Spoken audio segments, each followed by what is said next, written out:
Hát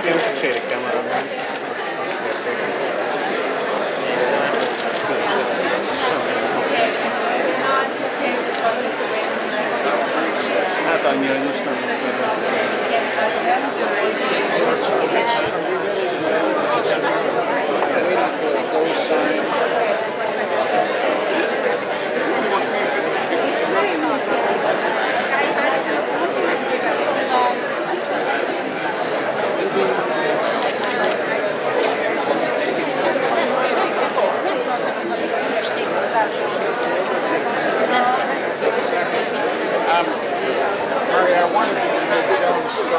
We've actually met online when you signed the library, the New York Public Library petition that I organized against the Central Library grant. You were our coup when we got you to support it.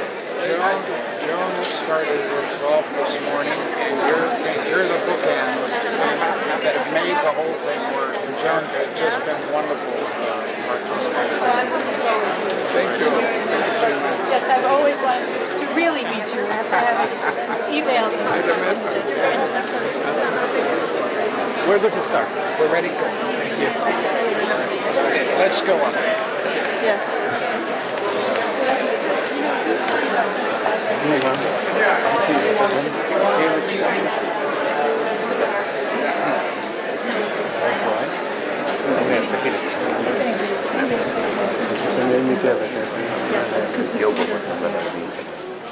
Good afternoon. As rector and president of Central European University, it's a delight to see a full house. I forgot this morning to thank the diplomatic corps who are here for their presence. One of the things we pride ourselves at CEU is the strength and depth of our connections to the diplomats who represent their countries in Hungary. I want to welcome them here and thank them. Many of them have given us wonderful support during our little local difficulty here. And their presence allows me to emphasize something that is definitional of who we are. We have people from 120 countries who come to CEU. We're a proud regional institution, we're a proud Hungarian institution, but we're also a proud global institution, and some of that diversity and the enormous strength that it gives this institution is represented in this room. And now we come to the end of, for me, a very stirring day. Let's remember what we were trying to do, just in a sentence. This is an institution defending its academic freedom, but simultaneously doing what universities have to do, which is thinking critically about its academic freedom, asking what it's worth, asking where it came from, asking what its future is, asking about its relationship to the future of democracy. And I feel proud that we've gathered together and managed to do that. Instead of converting today into a rally for CEU, we've done something much more interesting. We've reached out to the Hungarian academic community. We've made connections to the global academic community. We've had great scholars from Bangladesh, from around the world, from Turkey. We've expressed what we feel here, which is that in our small battle to defend ourselves, we've been part of something global. We've been part of something that is one of the pressing issues of the hour and of the day. And it's fitting that we now come to a moment I think we've all been waiting for, which is to have a lecture from a man who I think many of us know, and we know him for the best reason of all, which is that he's a magician with the language, a magician with words. Universities live or die by their respect for language. It was one of the themes in today's discussion. We're the institution that cares most, perhaps along with the theater, with keeping the language clean, keeping the language pure, renewing the language, reinventing the language, stripping the language out of cliche, stripping it out of ideology, trying to get back to the real sense of words. Part of the reason that people love writers like Mario Vargas Llosa is that they show us what you can do with language, inspire us with a sense of the possibilities of us using language. And there are few people who've been more of a magician of language and thought than Mario Vargas Llosa. You know that he won the Nobel Prize for Literature in 2010. You know that he's not merely a magician of language, but as the Nobel Prize award said, he's a cartographer of the structure of power and the images of individuals' resistance, revolt, and defeat in the face of power. And that begins to illustrate why he's such a perfect person to talk to us at the end of this stirring day. He is also, as you know, a political figure. He has been an absolutely unafraid defender of liberty when it wasn't easy. He ran for the presidency of his native country, Peru, in 1990, with a passionate plea to pull Peru out from the dead weight of Marxist and socialist and other experiments that had simply failed the people of Peru, and tried to point Peru in the direction which it has actually subsequently taken. Peru is one of the islands of stability, democracy, growth, and freedom, and one of its architects was a man who actually lost. He ran for president and lost, but there have been few more glorious defeats in the history of modern politics than Mario Vargas Llosa. I've seen him, this will be a moment that I will remember all my life, when I saw him stand up for freedom in a huge, there must have been 5,000 people in a conference in Mexico in 1990. It was a conference that was supposed to celebrate the transition from the end of the Cold War to the era of freedom. And it was in Mexico. And Mario Vargas Llosa was the only person in a room of 5,000 people to get up and say that the Mexico of 1990 was, as he famously put it, a perfect dictatorship.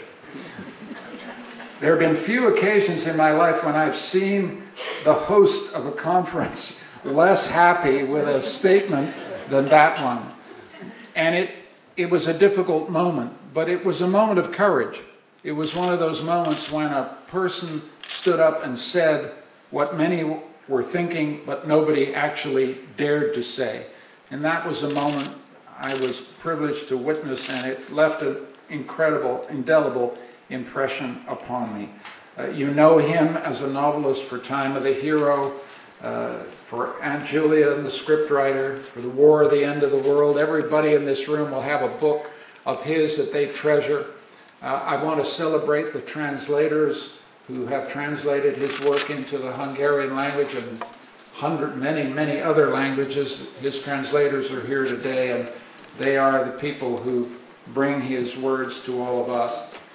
I, as someone who was foolish enough to go into politics myself, one of his books that has meant most to me all my life is a wonderful book called A Fish in the Water, which is his memoir of going into politics and having gone into politics at a much other level, but having had the same result, namely defeat.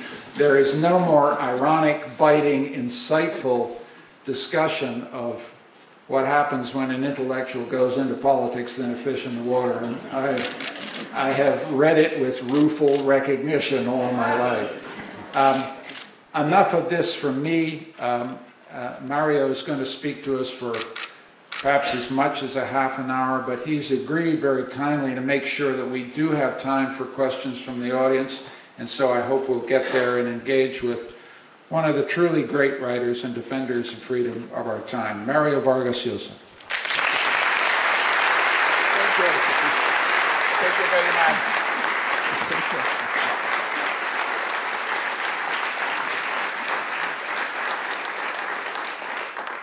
That was a very kind presentation and a bit exaggerated too, so thank you very much. Thank you, Michael. I am very happy to be here. I'm very grateful for the invitation. I understand that tomorrow will be the graduation ceremony of the students who have finished their studies and are prepared to facing the real challenge, the challenge of entering into a world which is quite difficult, with plenty of opportunities, but also with many uncertainties.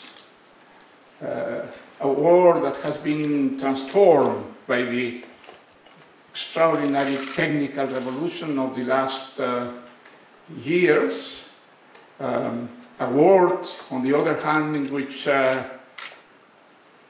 jobs who were in the past taken for granted for everybody now are becoming more and more a privilege. A world in which if you want to have a job, you have to invent it and create it yourself.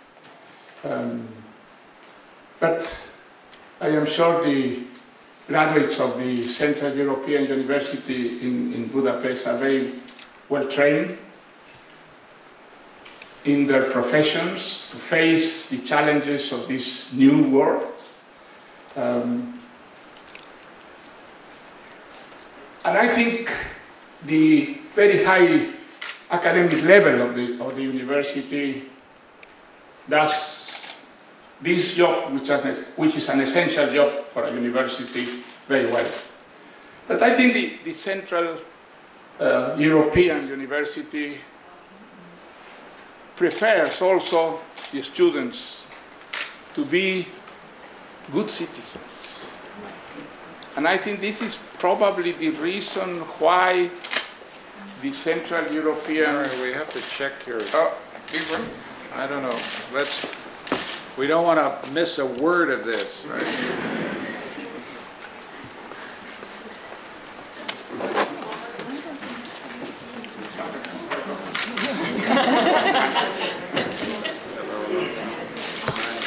That's Can we do it just from this mic? Yes, that's right. We're back? Yes. You back?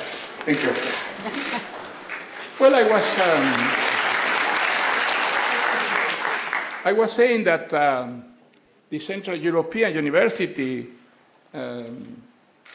does not only train their students to be good professionals, but also to be good citizens, which I think is also one of the obligations, the goals of any serious academic institution in the world in which we live. What means to be a good citizen? I think not only a law-abiding citizen, cultivated, alert, with a culture that don't permit him to be manipulated by the powers of this world, and impregnated with a critical spirit. I think the essential good citizens is a citizen that has a critical spirit and doesn't permit himself or herself to be convinced by the powers of this world that he is living in the best of worlds. Never a society is the best of worlds. There is always things that are lacking or that are necessary, indispensable to have better opportunities and to have a better life. And this is something that only democracy permits. We are very lucky, in one sense, that the worst enemies of the democratic culture, of the democratic society, have been defeated in our times. Nazism, fascism, communism have been defeated. They were the worst enemies that democracy had. Now they don't exist anymore. The Soviet Union has collapsed by its inability to satisfy the most elementary ambitions of the population. China has become a capitalist country. It's still a dictatorship, but a capitalist dictatorship. And I don't think there is many rational, sensible people who would think that countries like Cuba or Venezuela are a model if you want to have a free, a just country. So democracy now has the world to itself and is doing progress. Latin America, for example, when I was young, what we had in Latin America were dictatorships from one extreme to the other of the continent, with three exceptions: Chile, Costa Rica, Uruguay. And now what we have, with the exception of Cuba and Venezuela, are democracies, very imperfect, some very corrupted, but democracy is much better than a good dictatorship. No? The enemies of democracy are now within the democracies themselves. Populism, nationalism, and popular and nationalism are always the same thing. Populism is more than nationalism, but an essential aspect of populism is nationalism. And nationalism has been also defeated in the world in which we live. Globalization is happening, it's a reality. Not everybody is happy. Many people are afraid with this opening of the borders. They are even terrified, and they are having what Karl Popper called the temptation of the tribe. That is to regress to a primitive world in which everybody knows everybody, in which you can assure, because everybody speaks your same language, share your beliefs, customs. This kind of tribal temptation is still very present in different countries. And I think it is all this that is behind this conspiracy to close the Central European University. It's a conspiracy. It's a conspiracy. The government didn't like it. What was doing this institution, because what was it doing was not only to train very good professionals, but also to train people to be good citizens, democratic citizens, with a very alert, critical spirit. And this, for a populist government, as is the Hungarian government, is a kind of danger. And so they have prepared this conspiracy to close this institution. They thought that it would be very easy, a very discreet operation. They concoct a law to justify the aggression, and they were extremely surprised, because it was not a discreet and secret operation, as they would have liked to be, but there was a reaction, and a very strong reaction. And a reaction not only in Hungary, not only in Europe, but also in the States and in other countries all over the world. I think it's great. I think what has happened is extremely important because thousands of people all over the world have understood that what is happening here is an extremely important battle for the future of Europe, for the future of this Europe that we are constructing now.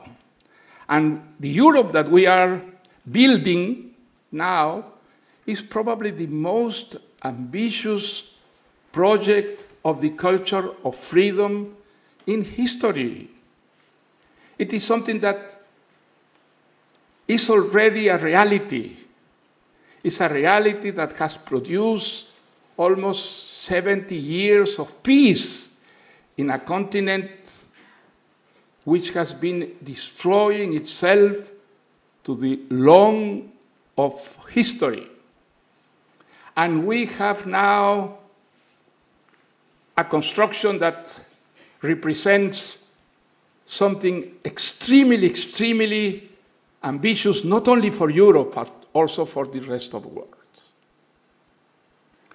It is true that there are many things that can be criticized in the construction of Europe, without any doubt. Too much bureaucratization, Brussels does not reach, the base of society, and many other criticisms are perfectly accepted.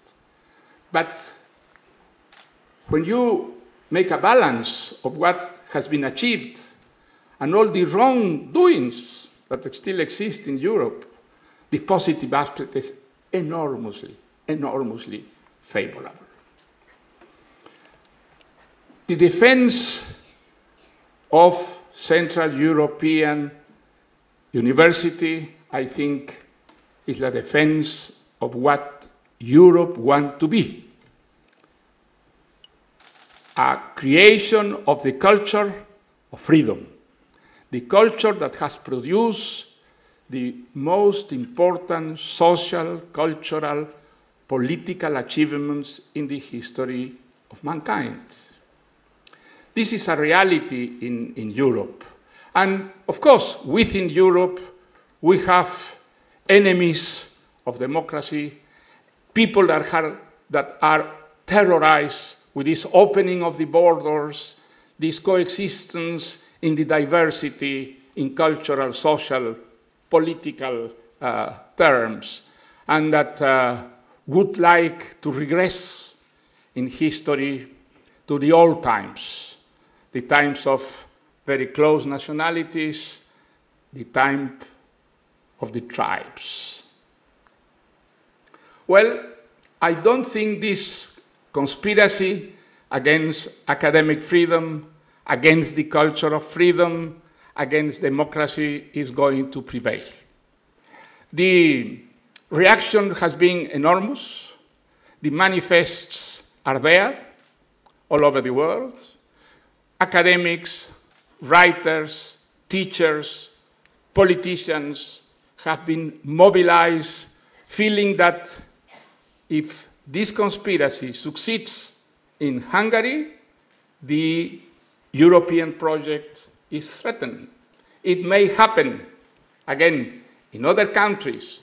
And the minority which is still resisting this opening of the borders and this integration in the diversity that Europe represents will be also threatened. Freedom is not divisible. You cannot fragment it and use only the one aspect of freedom and reject the others. No, because freedom is not divisible. If you have economic freedom but don't political freedom, the economic freedom doesn't work. It doesn't work. And if you have political freedom but you don't have economic freedom, it doesn't work neither. So freedom is indivisible. You have to accept it with all the risks that, without any doubt, freedom represents, the big, the enormous challenges. Because when you accept it, you know that you will have not only these risks, but also extraordinary achievements. Peace, of course. Also, the security, which is to live in a legal structure which protects you against the arbitrariness of the powers of this world. And also, this diversity of beliefs, of convictions, of ideas that permit a democratic society to learn from its mistakes, the only system that learns from its mistakes. Well, I think all this is involved in this battle. I think I can, in a metaphoric way, say this battle that we are giving, and I mean, for instance, so many writers in Europe to save the Central European University of this conspiracy against it, which is a conspiracy, I repeat, against freedom and the culture of freedom and the Europe that we want to have in the future. I want to say a few words about Mr. Soros, because I think, in a way, this conspiracy is against himself. I know that he's hated for many people all over the world, but there are also, I think, much more people like myself who has great admiration and great gratitude for Mr. Soros. I think that if we would have in the world so many successful business as Mr. Soros, who would do for democracy what he has been doing for many years, I think the world would be in a much better shape than it is today. I know Mr. Soros because he helped us in Peru when we were fighting against a brutal and corrupt dictatorship. The year 2000 was the decisive year in this battle against dictatorship. And Mr. Soros, in that particular occasion, in a very discreet way, he helped us economically to organize what we called the Marcha de los Cuatro Suyos, which was definite, absolutely definitive, to bring back the dictatorship of Fujimori. For that reason, I think we must also pay homage to Mr. Soros and wish that there would be many successful businessmen all over the world who would commit themselves, as he has been done, in favor of the culture of freedom and of debate. I want to finish wishing Michael Ignatieff and all the teachers and students of the Central European University victory in this battle, which has had, as I said, in a certain way, mythical overtones.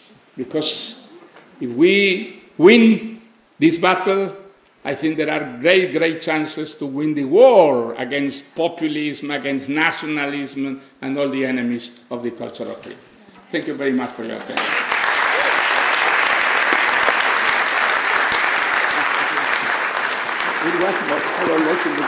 That's great.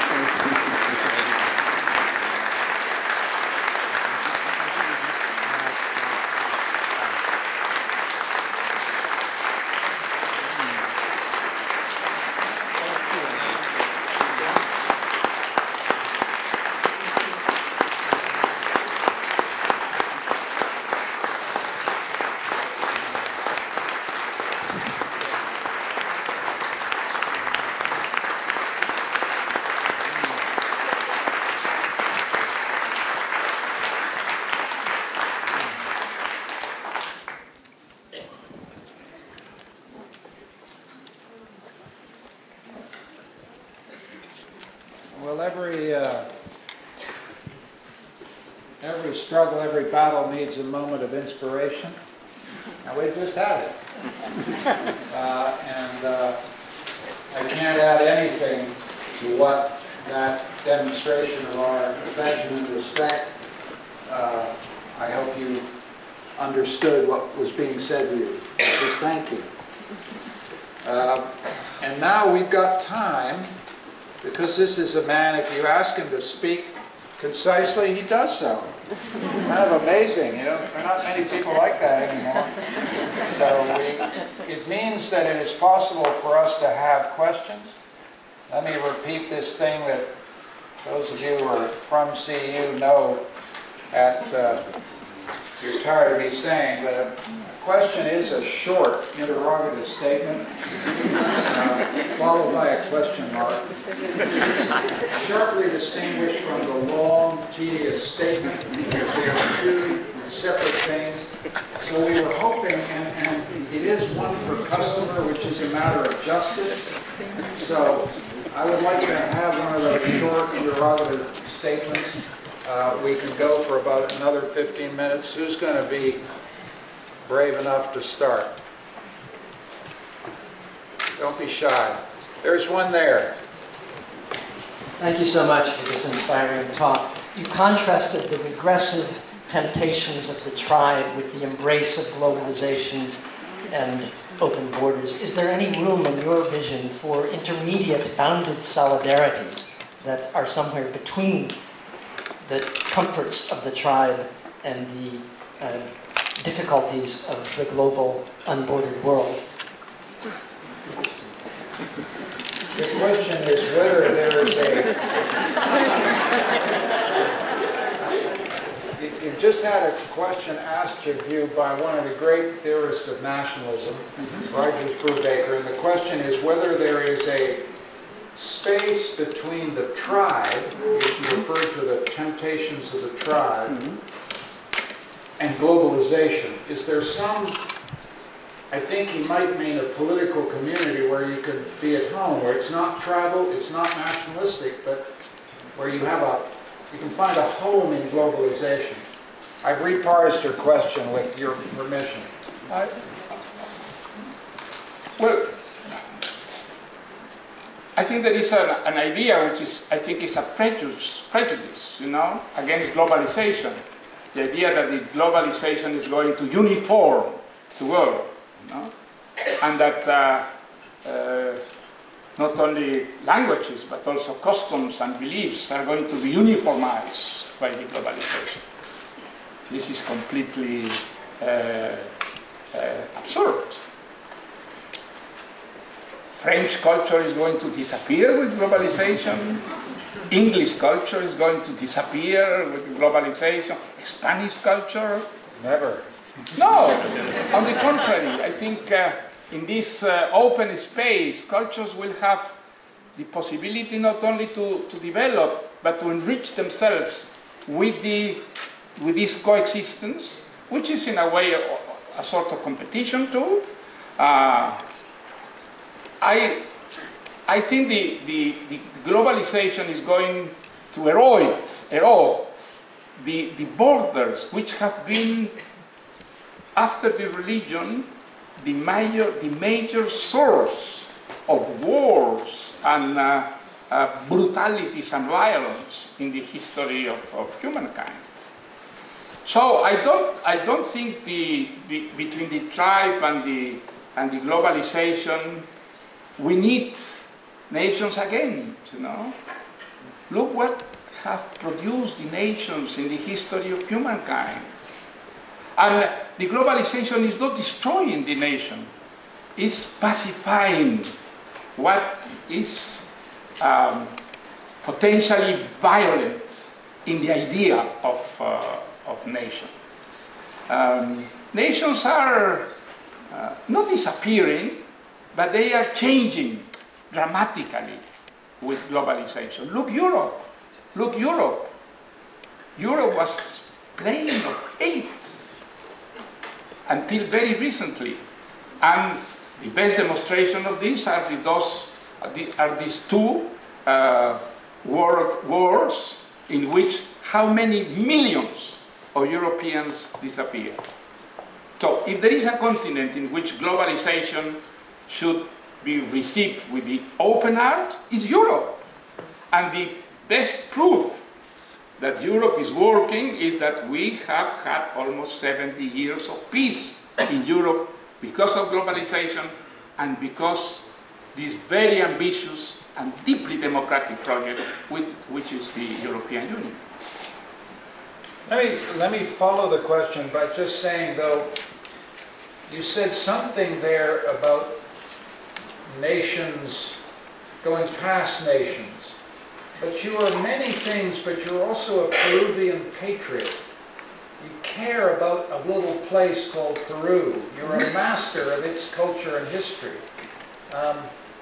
Surely you want to say that kind of attachment matters to you deeply, and surely you want to say that when you were talking about being a citizen, you're always going to be a citizen of a country, of a place. You can't be a citizen of everywhere, no? Why not? Why not? Why not? You can be a citizen of Europe, and there are so many Europeans now that they have in themselves so many nationalities because of the arbitrariness of history, you know? And, but I believe in the attachment to a country. Which is an attachment to what? To a language, for example? No. Language is, you feel that your language is something essential for you, without any doubt. So my attachment to the Spanish makes me attached to Peru, to Colombia, and at least 23 countries in the world. Customs. Well, customs are much more uniform in our days, but that gives the possibility to be different, a kind of opportunity that we didn't have in the past. If you were French, you were French. And if not, you were a traitor. In our days, you can choose. You can choose. If you feel better in a certain country than in your country, you have not only the opportunity, but the right to become Hungarian, or to become Russian, or Chinese, even. Well, this is an expansion of the freedoms that we could have in the past, and I think we should celebrate that. In the middle.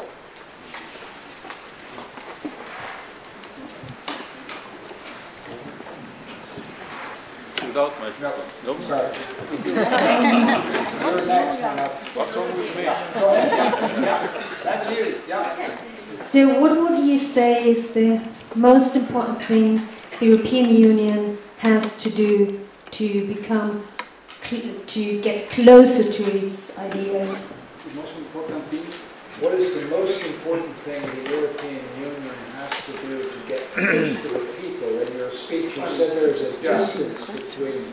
That is a very, very, very good question, you know. I don't have an answer, you know. I don't have an answer. I think the big problem with the construction of Europe is that only elites, political elites, cultural elites, are really aware of the importance of this in a global way. I think Europeans have not embraced massively now, with the enthusiasm that I think should be necessary, the idea of Europe. But they are receiving the benefits. I live most of the time in Spain. Look what has done Europe for Spain. When I went to Spain for the first time as a young student, Spain was an underdeveloped country with a dictatorship, a brutal dictatorship, and totally isolated from the rest of the world. I discovered with a great surprise that in Lima, in the University of San Marcos, we knew more about what was going on in France and in Italy than in Madrid. You know? And look now, Spain. Spain has moved from dictatorship to democracy, from underdevelopment to development. It's one of the most developed countries in Europe. Middle classes has grown enormously, and is also a democratic country with deeply roots in the culture of freedom. This would have been possible without Europe? I don't think so. I think the help, the way in which Europe helped Spain to burn time in order to reach this condition of a developed country, a modern democracy, functional democracy, has been enormous, really, really enormous. And I think if you examine little by little the countries of Europe, you will see how the construction of Europe, the European Union has helped very much to profit, no?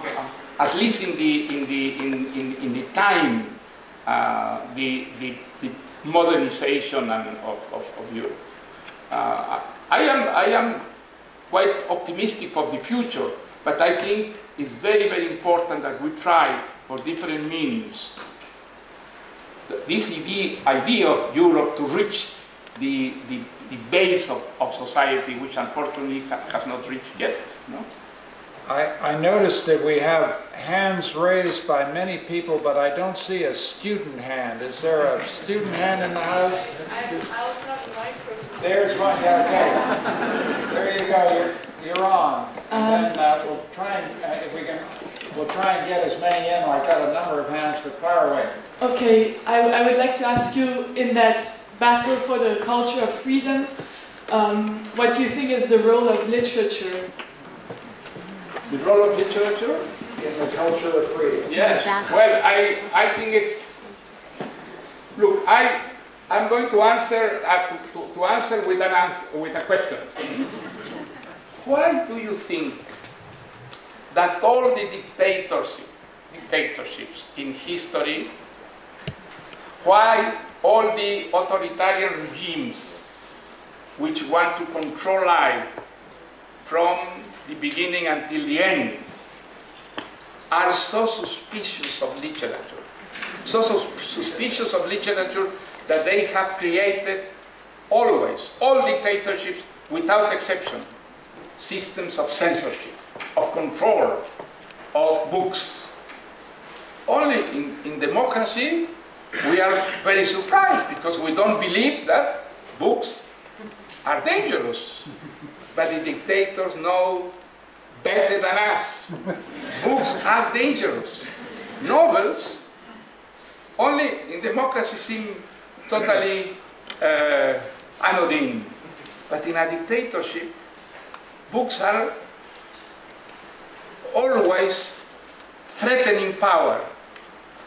Why? Because books become the way in which people become informed of what the newspapers, the radios, the TV stations, which are totally controlled by the government, don't inform what was going on. You remember Hungary when it was a satellite of the Soviet Union? You remember how Hungarians read books, trying to discover what was going on in this country, what was going on. They immediately went to literature to have the kind of information and the kind of assurances that the reality didn't give them. You know. So literature is very dangerous for a dictatorship. Why? Because when you read a good book, a good novel, Don Quixote, War and Peace, Light in August, when you return to the real world, what you discover? You discover that the worlds that we invent are much better than the real world. And that the real world, by comparison, with these perfect societies invented by Cervantes, by Tolstoy, by Faulkner, is so far away from this perfection that you become, that you discover in yourself a malaise face the real world, and you become insatisfied. And insatisfaction is very dangerous for regimes that want to demonstrate that reality is absolutely perfect. And that is the reason why dictatorships are so suspicious of literature.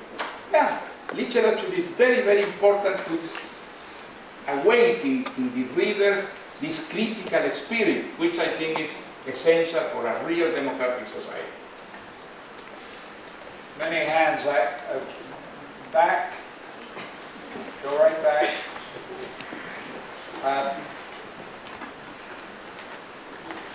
Yes. Words. Some writers describe Hungary as an illiberal democracy. Other writers describe Hungary as a mafia state. Which is closer to reality?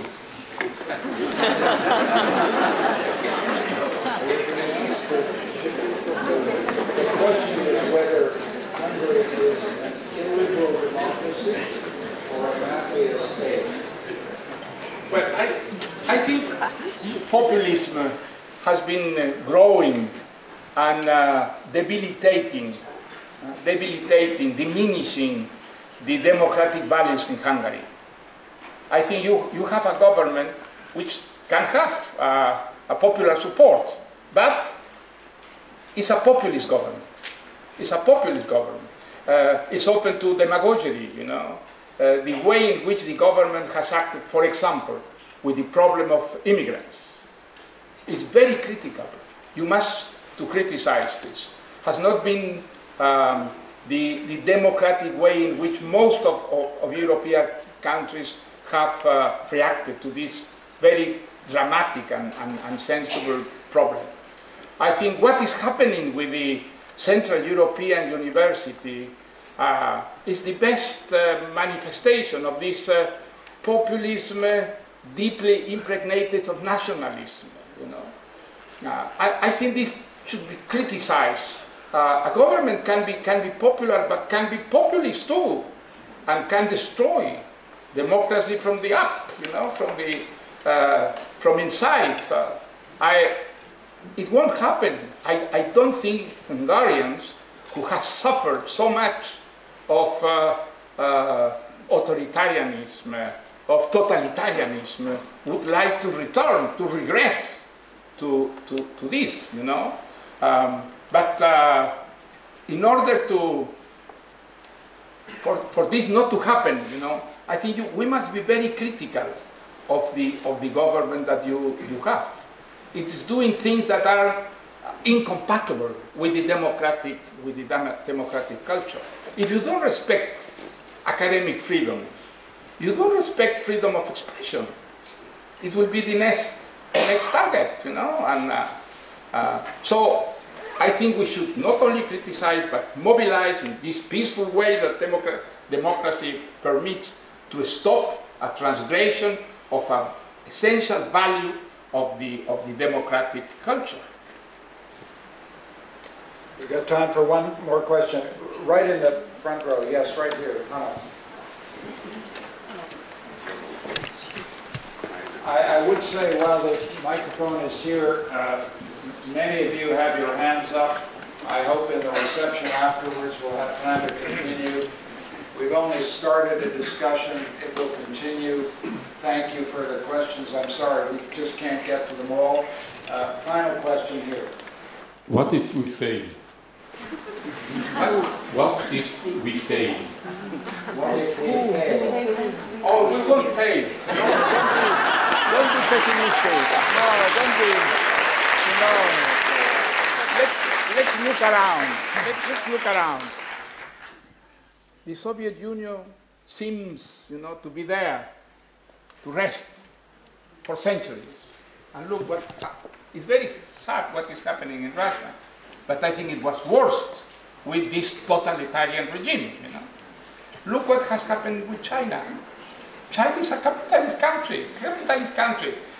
It's the best demonstration that communism doesn't work, that communism fails. Look what is happening in Caracas. So the Democrats should be very encouraged with what is happening, but at the same time, we must not sleep on this idea that we have defeated communism.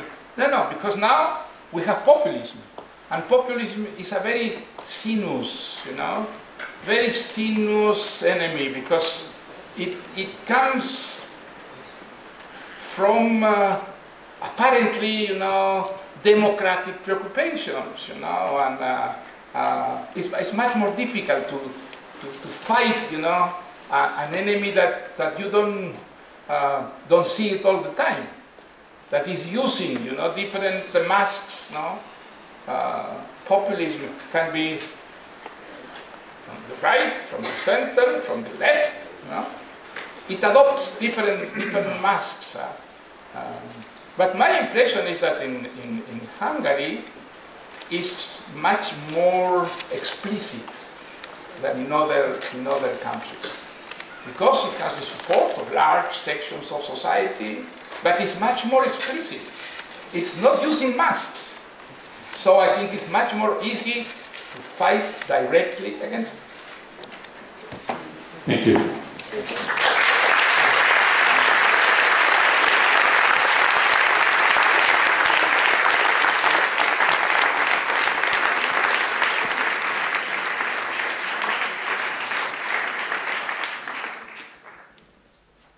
You've already expressed your appreciation. We've had one of those moments at the end of a long day when I think we feel uplifted. We feel renewed in our faith.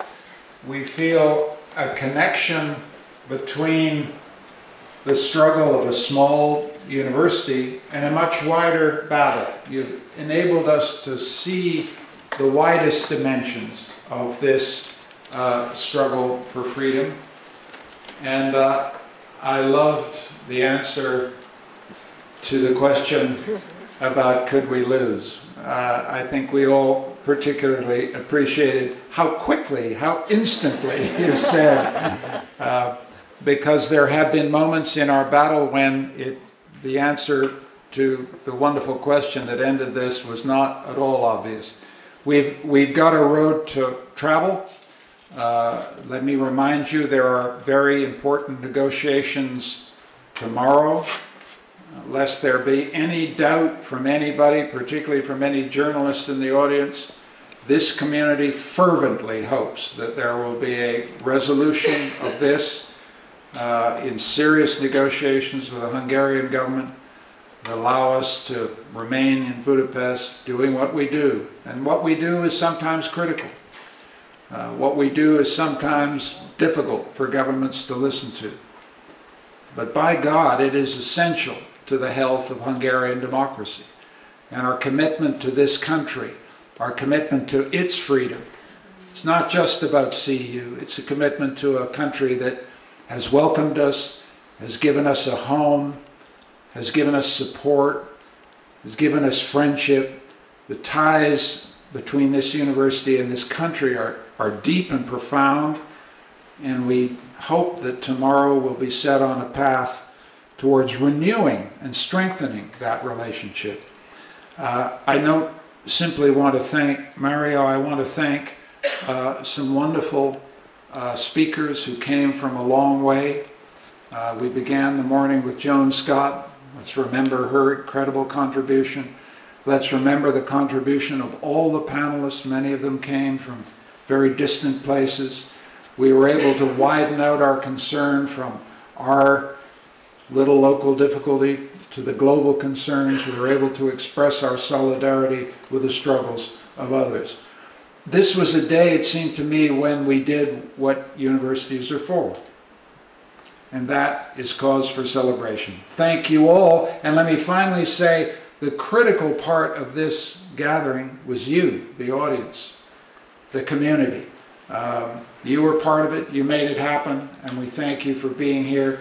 Now we have a reception in which you get CEU's finest pogacha, I think. And, you know, no event in this country can end without pogacha, and we've got some pretty good ones, so thank you for being here.